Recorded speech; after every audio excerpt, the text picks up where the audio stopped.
Dans ma chambre d'hôpital, ma sœur a tiré sur le cordon de mon moniteur et a dit « Tu fais toujours semblant d'être malade ». Mais l'infirmière à l'extérieur a tout entendu. Elle est entrée et a dit « Vous ne partez pas, j'ai appelé la police ». Ma sœur est devenue toute blanche, ma mère a supplié, mais 10 minutes plus tard. Je m'appelle Ginger J. Bradley. J'ai 27 ans.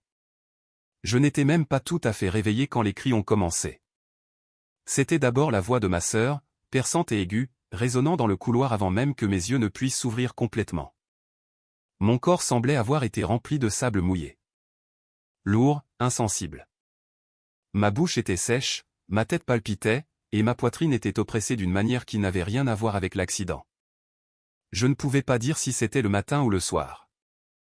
Les lumières fluorescentes au-dessus de moi n'offraient aucun indice, seulement un flou bourdonnant et terne. La dernière chose dont je me souvenais clairement, c'était le bruit du métal se repliant sur lui-même. Ma voiture qui tournait sur elle-même, un inconnu criant que les secours arrivaient. Puis les sirènes, puis le néant. Maintenant, j'étais là, emmêlé dans des fils, un bras en écharpe, la jambe dans une attelle, et des bleus fleurissant sur mes côtes comme quelque chose essayant de remonter à la surface. Ma sœur, Tessa, se tenait au bord de mon lit, comme si elle inspectait des dégâts auxquels elle ne croyait pas vraiment. Ma mère est allée directement vers la chaise près de la fenêtre, faisant déjà défiler l'écran de son téléphone, comme si tout cela était un désagrément qu'elle prévoyait d'attendre patiemment. Ni l'une ni l'autre n'a demandé comment je me sentais. Ni l'une ni l'autre ne m'a touché. C'est tellement dramatique, a dit Tessa, jetant un coup d'œil aux machines puis revenant vers moi.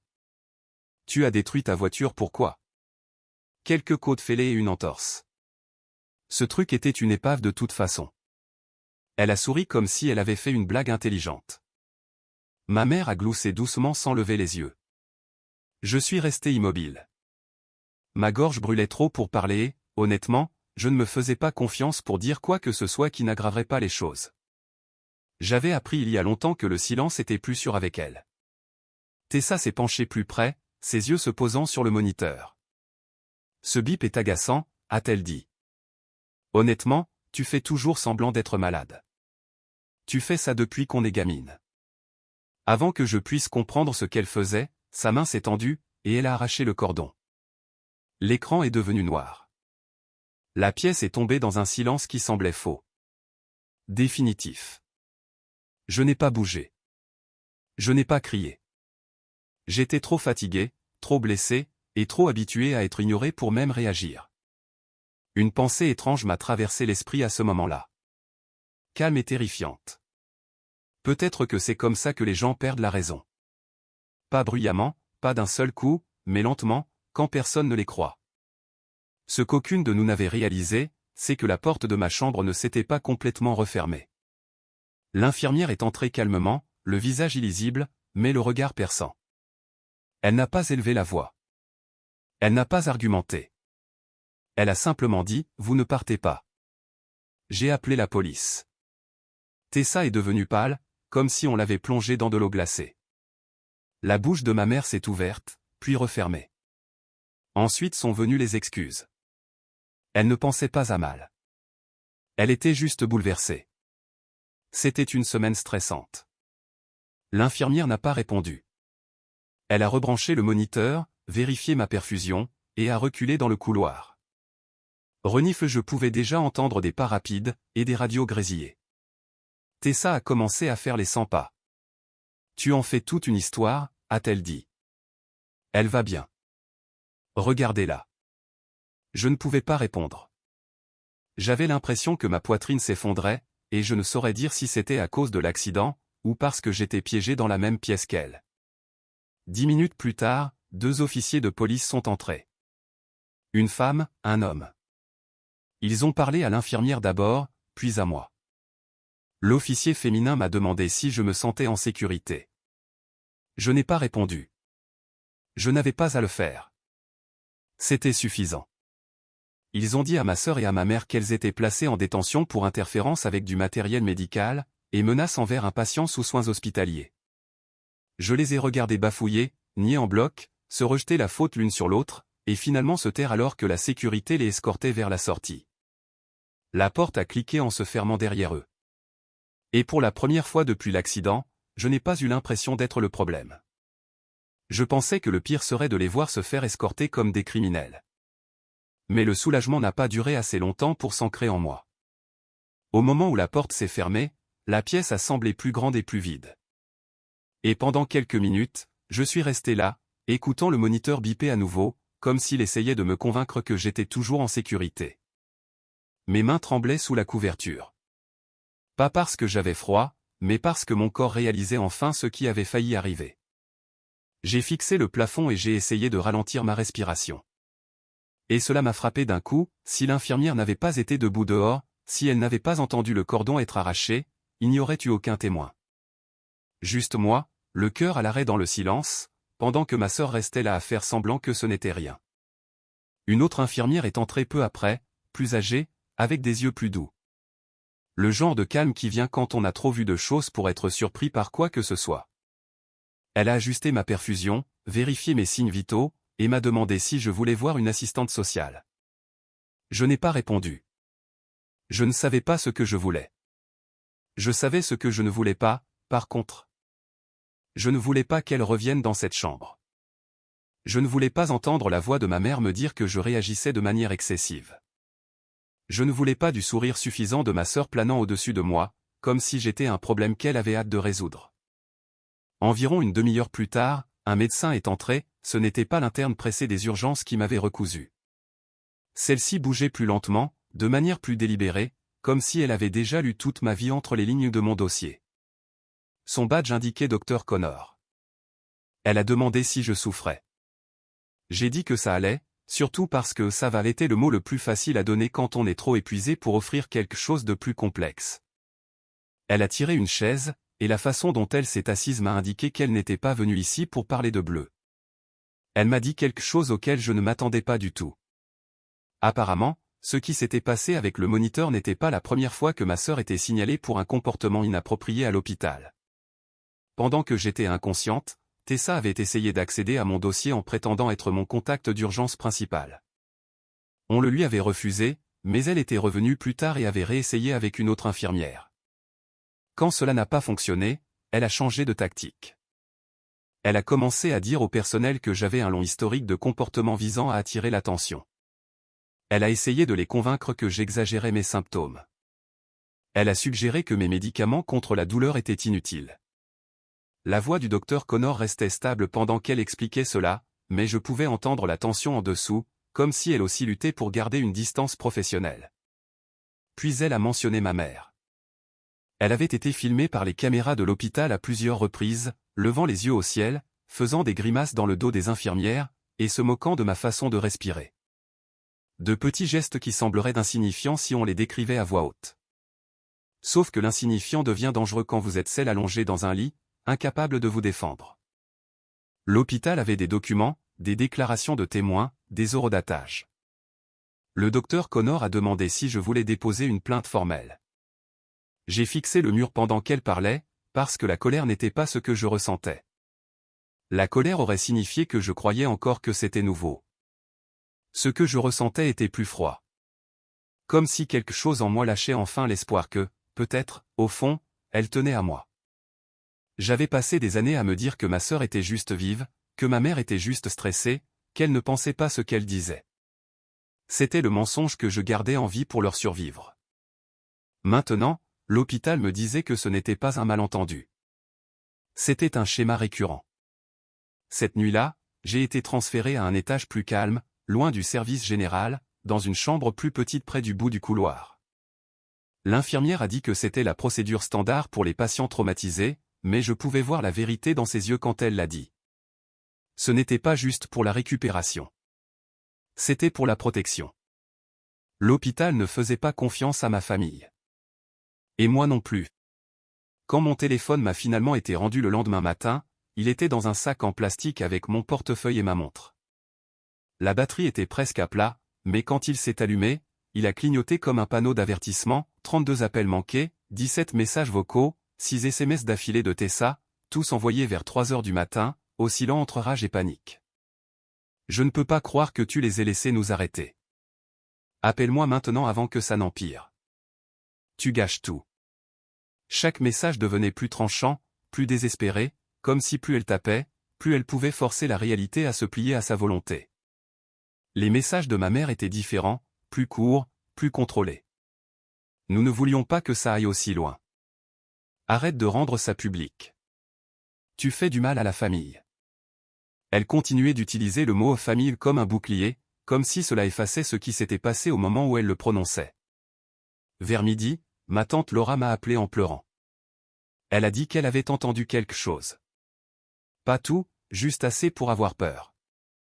Ma mère l'avait déjà appelé, lui disant que je les avais piégés, que je faisais une scène à l'hôpital, que j'étais instable et que j'essayais de ruiner la réputation de la famille pendant que j'étais drogué aux antidouleurs. La voix de ma tante tremblait quand elle m'a demandé si quelque chose de tout cela était vrai. Je lui ai dit la vérité, même pas tout, juste la partie sur le moniteur débranché, l'infirmière qui avait tout entendu, la police qui était venue. Je lui ai dit que le médecin avait dit que c'était documenté. Je lui ai dit que je n'avais même pas la force de débattre, et que c'était la partie qui m'effrayait le plus, qu'elle puisse faire une chose pareille quand je ne pouvais pas me défendre.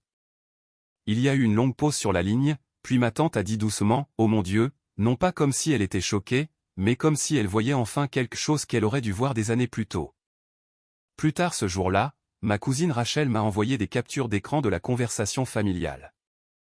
Les gens choisissaient déjà leur camp. Certains proches disaient que j'en faisais trop. Certains disaient que j'aurais dû gérer ça en privé. Quelques-uns disaient que Tessa était juste émotive et que ma mère était juste inquiète. Mais il y avait aussi des messages qui me tordaient l'estomac pour une raison différente. Des proches admettaient qu'ils voyaient Tessa agir ainsi depuis des années, et qu'ils étaient simplement trop polis pour dire quoi que ce soit.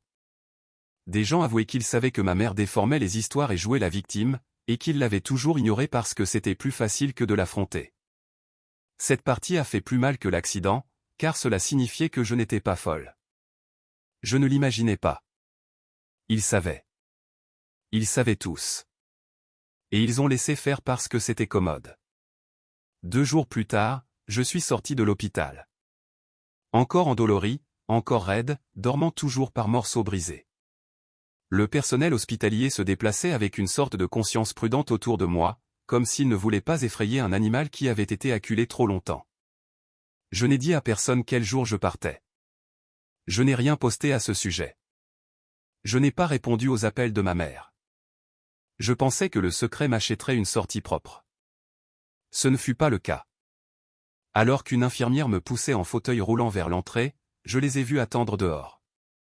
Tessa s'appuyait contre la rampe, fixant son téléphone comme si elle s'ennuyait. Ma mère tenait un sac d'épicerie avec des fleurs, et un ballon bon marché où l'on pouvait lire « Rétablis-toi vite ». Souriant comme si de rien n'était, comme si c'était un malentendu qui pouvait être réparé avec un ton doux et des accessoires. Nous ne voulions pas que ça aille aussi loin, a dit ma mère en s'approchant. Je n'ai pas répondu. Je n'ai pas pris les fleurs. Je n'ai même pas ralenti.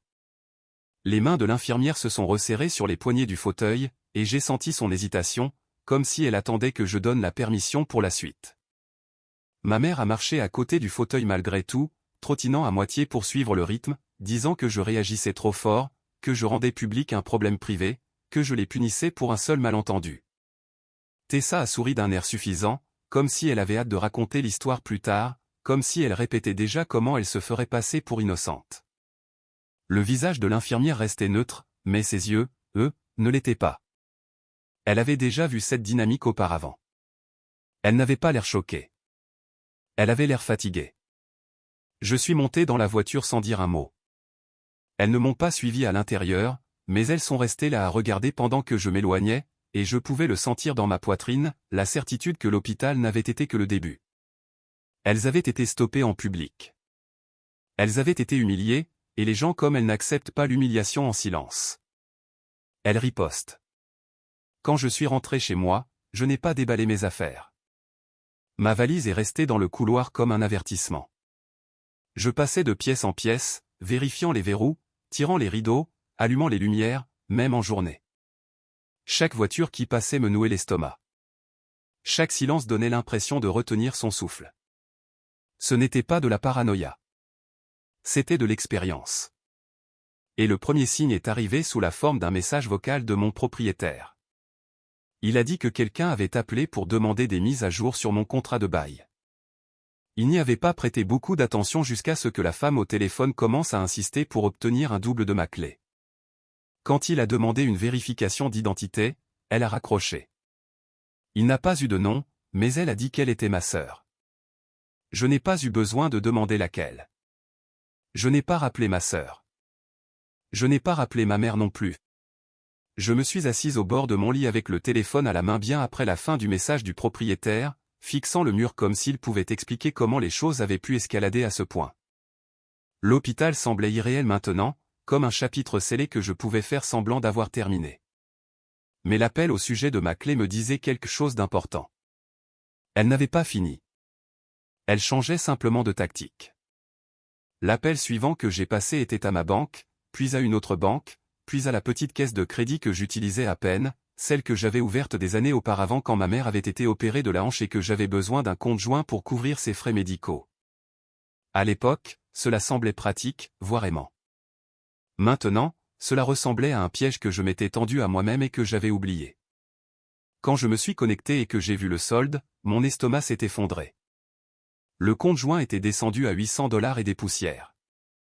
Il y avait plus de $10 000 la dernière fois que j'avais vérifié, peut-être 3 mois plus tôt. J'ai actualisé l'écran comme si les chiffres pouvaient se corriger d'eux-mêmes. Ce n'était pas le cas. Il y avait des retraits et des virements, 2 gros montants espacés juste assez pour éviter de déclencher une alerte à la fraude. $3 000 ici, 3 000 là. Propre, légal, intentionnel. Je n'ai même pas pris la peine d'appeler ma mère pour demander. J'ai fermé le compte immédiatement et j'ai commencé à retirer mon nom de tout ce dont je pouvais me souvenir, carte de crédit, charges partagées, vieilles autorisations auxquelles je n'avais pas pensé depuis des années. Chaque clic donnait l'impression d'arracher un fil qui me vidait silencieusement de mon énergie. Cet après-midi-là, j'ai commandé des caméras de sécurité. Une pour le porche avant, une pour la porte latérale, une à l'intérieur du salon face à l'entrée. Je détestais cette idée. Je détestais le fait de devoir penser ainsi, mais je détestais encore plus l'alternative. Je ne voulais pas être cette femme aux actualités dont les gens disent qu'elle aurait dû voir le coup venir. Le technicien est arrivé le lendemain matin, poli, professionnel, demandant si j'avais déjà eu des cambriolages. Je lui ai dit de s'assurer que tout était téléchargé sur le cloud. C'était toute la réponse dont il avait besoin. Cette nuit-là, j'ai dormi plus de 4 heures pour la première fois depuis l'accident. Le genre de sommeil lourd qui vous fait oublier où vous êtes jusqu'à ce que le son vous ramène à la réalité. Le coup est arrivé juste après minuit. Pas un toquement, mais un bruit sourd et solide, comme une épaule frappant la porte. Puis un autre, puis mon nom. Je n'ai pas bougé. Je suis resté accroupi derrière le canapé, mon téléphone à la main, composant déjà le numéro. J'ai reconnu les voix immédiatement. Tessa d'abord, bruyante et tranchante, exigeant que j'ouvre la porte. Ma mère juste derrière elle, plus calme, contrôlée, me disant de ne pas aggraver la situation, que nous pouvions parler entre adultes, que je leur devais bien ça. Je n'ai pas répondu. L'opérateur m'a dit de rester où j'étais, de ne pas intervenir, d'attendre. Grâce au flux en direct sur mon téléphone, j'ai regardé Tessa faire les 100 pas sur le porche. À un moment donné, elle a ramassé une brique sur le bord du parterre de jardin et l'a soupesée dans sa main. Ma poitrine s'est serrée au point que je ne pouvais plus respirer. Elle ne l'a pas lancée tout de suite. Elle la tenait juste là, comme si elle décidait jusqu'où elle était prête à aller. La police est arrivée plus vite que je ne l'espérais. Pas de sirène, juste des phares balayant l'allée. Un officier s'est interposé entre elle et ma porte sans poser beaucoup de questions. Il leur a dit de partir. Elles ont essayé d'agir avec désinvolture, comme si elles prenaient juste de mes nouvelles, mais elles ont reculé quand il n'a pas bougé. Elles ne sont pas allées loin. Elles se sont assises dans une voiture de l'autre côté de la rue pendant près d'1 heure, surveillant ma maison comme si elles attendaient que quelque chose change. C'est à ce moment-là que j'ai appelé mon oncle Alan et ma tante Lorna. Je leur ai tout dit cette fois. Pas la version adoucie, pas la version prudente. Je leur ai parlé de l'hôpital, du compte bancaire, du propriétaire, de la brique dans la main de ma sœur. Ils n'ont pas hésité. Ils sont arrivés cette nuit-là avec des sacs pour la nuit, comme si ce n'était pas une question, comme si c'était une décision déjà prise. Ma tante est allée directement à la cuisine et a commencé à faire du thé. Mon oncle a vérifié les verrous sans dire un mot et m'a dit qu'il veillerait un moment. Le lendemain matin a apporté une nouvelle sorte de violation. Je suis entré dans la cuisine et je me suis figé. La porte du placard pendait de travers à une charnière. Toute la vaisselle à l'intérieur était brisée sur le sol. Ce n'était pas un accident. La fenêtre au-dessus de l'évier avait été forcée, juste assez pour laisser passer une main ou un outil. Ma tante balayait en silence pendant que mon oncle examinait le cadre. Sa mâchoire était serrée d'une manière que je n'avais jamais vue auparavant. Pendant qu'il travaillait, mon téléphone a vibré avec un email qui a engourdi mes mains. Objet, confirmation de changement de bénéficiaire. C'était de mon fournisseur d'assurance vie. Je ne m'étais pas connecté à ce compte depuis des années. L'email disait qu'une demande avait été soumise pour me retirer en tant que bénéficiaire principal et me remplacer par ma mère. Le changement n'avait pas abouti car la signature numérique ne correspondait pas, mais la tentative seule suffisait à me donner la nausée. Je l'ai montré à ma tante en premier. Elle l'a lu sans parler, puis l'a tendu à mon oncle. Quand elle m'a enfin regardé, elle a posé une question qui est tombée plus lourdement que tout le reste. Leur avais-je jamais parlé de cette police d'assurance ? Je me suis souvenu d'un dîner, 2 ans plus tôt. Ma mère faisant une remarque sur le fait d'être préparée. Tessa plaisantant en disant que si je mourais, elle espérait avoir la voiture. Elle s'en souvenait, bien sûr qu'elle s'en souvenait. Mon oncle était au téléphone avec un avocat de confiance avant même que je puisse assimiler ce que cela signifiait. Quand il m'a passé le téléphone, les questions ont fusé. Avais-je déposé une main courante ? Avait-elle accès à mes finances ? Était-elle listée comme mandataire médicaux ? L'hôpital avait-il documenté l'incident du moniteur ? Quand je lui ai tout dit, il y a eu une pause sur la ligne, puis une phrase qui m'a donné des frissons. Ce n'était plus simplement de l'abus émotionnel. C'était un schéma qui ressemblait dangereusement à quelque chose de criminel. À la fin de la journée, tous les comptes que je possédais étaient fermés ou déplacés. Les serrures ont été changées à nouveau. Des verrous supplémentaires ont été installés. Ma tante a envoyé des SMS aux proches discrètement, leur disant de ne pas partager d'informations si ma mère ou ma sœur les contactait. Cette nuit-là, mon téléphone a vibré avec une autre alerte de sécurité. Mouvement détecté sur le porche avant juste après minuit. J'ai ouvert l'application et j'ai vu un homme que je ne reconnaissais pas, debout juste hors du cadre. Sweat à capuche, jean, téléphone à l'oreille.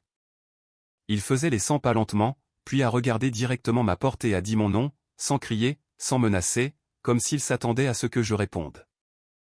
Je n'ai pas bougé. Je n'ai pas respiré. Il est resté 2 minutes de plus, puis est retourné vers une voiture que je ne reconnaissais pas, et est parti. Je n'ai pas dormi après ça.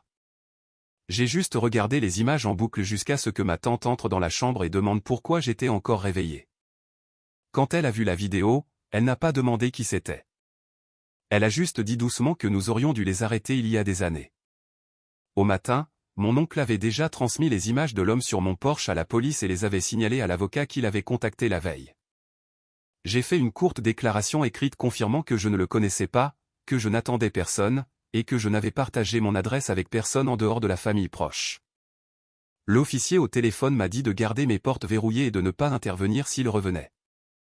Cela ne ressemblait pas tant à un plan qu'à une pause, mais mon oncle avait autre chose en tête. Il a convoqué une réunion, non pas avec les personnes causant le chaos, mais avec celles qui comptaient. 3 de ses frères et sœurs, 2 cousins, et un partenaire commercial nous ont rejoints cet après-midi-là dans le salon de ma tante. J'étais assise au bord du canapé, enveloppé dans une couverture qui sentait encore le désinfectant de l'hôpital, pendant que mon oncle exposait tout, pièce par pièce.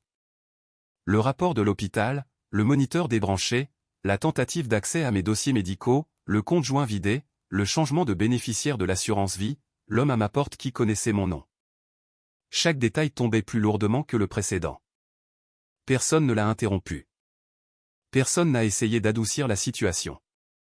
Ce qui m'a choqué, ce n'est pas qu'il ait des preuves. C'est qu'il n'était pas le seul.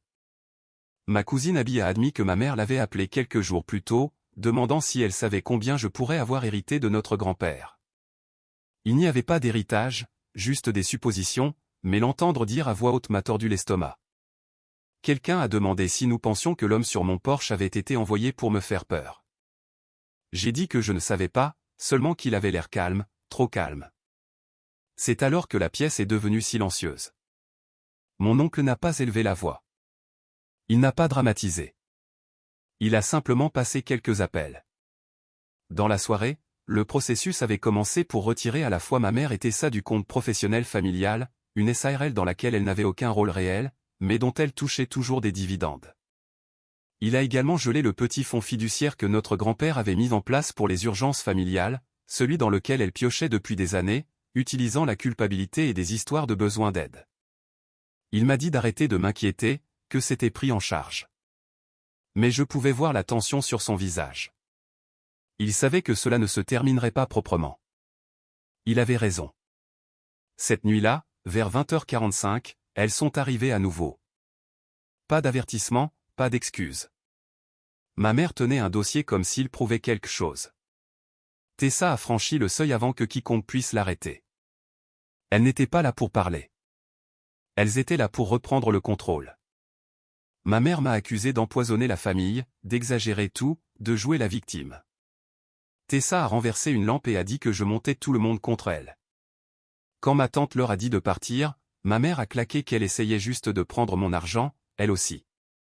C'est alors que mon oncle s'est avancé. Il n'a pas crié. Il n'a pas menacé. Il a dit une seule phrase, calme et claire, assez forte pour que tout le monde l'entende. Si vous dites un mot de plus, je vous ferai rayer de chaque contrat restant, de chaque actif, de chaque dollar lié à cette famille. Ma mère s'est figée. Tessa a ouvert la bouche, puis s'est arrêtée quand mon oncle a levé un doigt et a dit « C'est fini. Nous avons fini de vous protéger de vous-même. » Il s'est tourné vers moi et a posé une question que personne ne m'avait jamais posée auparavant. « Veux-tu qu'elle soit ici ?» J'ai dit non. Et pour la première fois de ma vie, quelqu'un a écouté. On leur a dit de partir ou la police serait appelée à nouveau. Ma tante s'est tenue entre moi et la porte jusqu'à ce qu'elle recule. Pas de cris, pas de larmes, juste deux personnes réalisant que la seule chose qu'elles valorisaient le plus, l'accès, avait disparu. Cette nuit-là, j'ai dormi sur le canapé pendant que ma tante faisait du thé et que mon oncle changeait les serrures à nouveau. Même si elle n'avait jamais eu les clés, j'ai fixé la fenêtre pendant un long moment, non pas parce que je m'attendais à ce qu'elle revienne, mais parce que je croyais enfin qu'elle pourrait ne pas le faire. La peur n'a pas disparu du jour au lendemain. Même après leur départ, même après le changement des serrures et le retour du calme dans la maison, mon corps restait tendu comme si quelque chose d'autre arrivait. La sécurité semblait temporaire, comme un drap fin étendu sur quelque chose de fragile. J'ai dormi, mais d'un sommeil léger. Chaque bruit dehors me faisait ouvrir les yeux. Chaque vibration de mon téléphone envoyait une décharge à travers moi avant même que je ne regarde l'écran. Le lendemain matin, pendant que ma tante faisait du café et que mon oncle faisait le point avec l'avocat à nouveau, j'ai fait quelque chose que je ne m'étais pas permis de faire avant. J'ai ouvert mon ordinateur portable et j'ai commencé à chercher des appartements dans d'autres villes.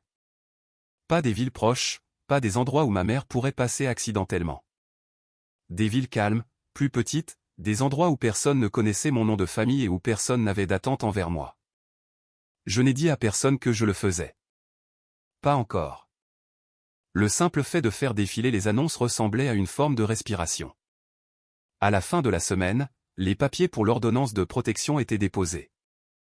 La documentation de l'hôpital était jointe. Les rapports de police étaient recoupés. Mon avocat a tout expliqué dans un langage calme et prudent, mais le sens sous-jacent était indéniable. Ce qui m'était arrivé n'était pas juste un drame familial. C'était un schéma documenté d'interférence, d'intimidation et de tentative de contrôle. Voir cela écrit de cette façon a fait mal à quelque chose en moi. Pas parce que je voulais qu'elle soit punie, mais parce que je comprenais enfin à quel point cela avait toujours été grave. Quelques jours plus tard, mon oncle m'a fait asseoir et m'a posé une question à laquelle je ne m'attendais pas. « Veux-tu rester ici ?» a-t-il dit. « Où veux-tu partir ?» Il ne l'a pas formulé comme un test ou une suggestion. Il l'a formulé comme un choix que j'avais le droit de faire. J'ai dit que je voulais partir. Nous n'avons pas fait de grande annonce. Il n'y a pas eu de message de groupe expliquant quoi que ce soit. Pas de post sur les réseaux sociaux, pas de tournée d'adieu. Tôt un matin, avant que le soleil ne soit complètement levé, j'ai fait une valise avec les choses que je ne pouvais pas remplacer. Tout le reste a été donné, vendu ou laissé derrière. Mon oncle a pris la route devant avec une remorque louée, transportant quelques meubles d'occasion que nous avions achetés rapidement. Ma tante suivait dans sa voiture avec des couvertures, des collations, et un thermos de café, comme si nous partions pour un road trip normal. Ce n'en était pas un. Cela ressemblait plus à une évacuation. L'appartement était à 2 heures de route. Petit, vieux, sans charme, mais il avait des verrous qui fonctionnaient, des voisins calmes, et un agencement qui ne résonnait pas de souvenirs. C'était suffisant. La première nuit, je me suis assise par terre, le dos contre le mur, et j'ai écouté le bâtiment se tasser. Pas de cris, pas de bruit de pas devant ma porte, pas de voix prononçant mon nom comme s'il leur appartenait. Je n'ai pas beaucoup dormi au début. Le silence était trop propre, trop peu familier. Je gardais mon téléphone face contre terre, attendant que quelque chose de mauvais arrive. Rien ne s'est passé. Les jours sont devenus des semaines. J'ai commencé à faire de courtes promenades autour du pâté de maison, puis de plus longues. J'ai acheté une petite table et 2 chaises dans une friperie. Mon oncle a aidé à accrocher des rideaux occultants. Ma tante a rempli mon garde-manger comme si j'emménageais dans une chambre d'étudiant, étiquetant les contenants et faisant semblant de ne pas remarquer quand je devenais silencieuse. Il venait souvent, mais ne poussait jamais. Il ne me demandait pas comment je guérissais. Il ne me disait pas ce que je devais ressentir. Il se contentait d'être là. Et cela seul ressemblait à quelque chose que je n'avais jamais eu auparavant. L'ordonnance de protection a tenu. Pas de violation, pas de voitures étranges, pas de numéros inconnus appelant au milieu de la nuit. Je n'ai rien entendu directement de ma mère ou de ma sœur. Encore une fois, cela ne signifiait pas qu'elles avaient disparu. Cela signifiait juste qu'elles avaient arrêté de m'atteindre. J'ai eu des nouvelles par ma cousine Abby une fois, via un numéro que je ne reconnaissais pas. Elle a dit, « Tu avais raison. Je ne voulais pas le voir avant. Je le vois maintenant. » Je n'ai pas répondu, non pas parce que j'étais en colère, mais parce que j'avais fini de me justifier. Je travaillais à distance, tranquillement. Rien d'impressionnant, rien de dramatique, juste quelque chose de stable. J'ai économisé plus que je ne l'avais jamais fait. Je cuisinais pour moi-même. J'ai appris quelle épicerie avait le meilleur pain. Certains jours étaient encore lourds. Le deuil ne disparaît pas simplement parce que le danger s'éloigne. Je faisais le deuil de l'idée d'une mère qui me protégeait, d'une sœur qui n'était pas en compétition avec moi, d'une famille qui ne traitait pas l'amour comme un levier. Ce deuil venait par vagues, mais il passait. Il passait toujours. Un soir, ma tante et moi étions assises sur le petit balcon en buvant du thé. Elle a regardé le parking et a demandé si j'étais heureuse. Je n'ai pas répondu tout de suite. Le bonheur semblait être un mot trop grand. Mais je lui ai dit que je me sentais moi-même pour la première fois depuis très longtemps. Pas la version de moi qui restait silencieuse pour survivre. Pas celle qui absorbait le blâme pour garder la paix, juste moi. Et c'était suffisant. J'ai arrêté de me demander quelle version de l'histoire elle racontait aux autres. J'ai arrêté de m'en soucier. Ce qui comptait, c'était qu'elle ne savait pas où je vivais, pour qui je travaillais, ou qui je devenais. Le silence qui me terrifiait autrefois ressemblait maintenant à de l'espace. Un véritable espace. Le genre dans lequel on peut grandir. Je suis Ginger Bradley et pour la première fois de ma vie je suis